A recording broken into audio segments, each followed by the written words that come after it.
Hey everybody, Payments Professor here. In the Payments Professor, I'm about to get exposed.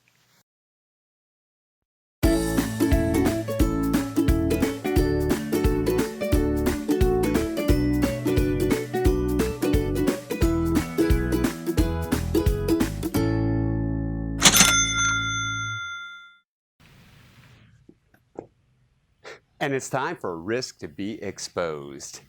Yeah, in today's video, we're going to talk about risk exposure and risk appetite. Okay, what is risk exposure? Now, risk exposure, or risk itself, is the probability, likelihood, the chances that something's going to happen and it's going to cause an event to take place that's going to cause a financial institution to suffer a loss. That's risk exposure. Risk exposure is how much money do you have that's exposed that you could potentially lose if there were to have an event that were to take place. Again, that's risk exposure because you're exposed to the possibility of suffering a loss. What's risk appetite and how does it work in with risk exposure? Well, risk appetite is more of what's the level of risk you're willing to take? How much risk are you willing to take before you'll suffer a loss? And that varies for every financial institution.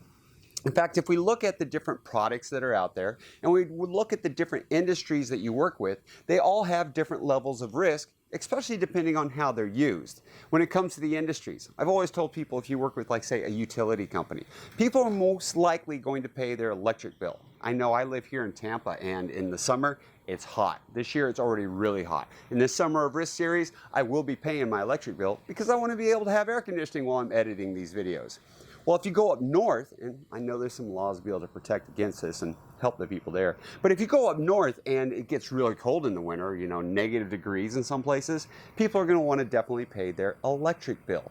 So that would be more of the risk appetite when it comes to working with the companies, or working with the businesses, working with the originators, working with the merchants. It could also be a case of they sell something online and maybe they sell a product that is known to break, or maybe it's in those more shady areas. Well, those present a higher risk exposure, and you have to have a bigger risk appetite to want to be able to take those on.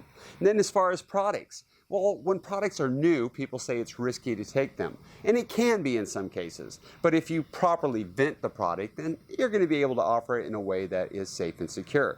In fact, I tell people when first offering products, we told people this to remote deposit capture. I'm telling people this now for real-time payments.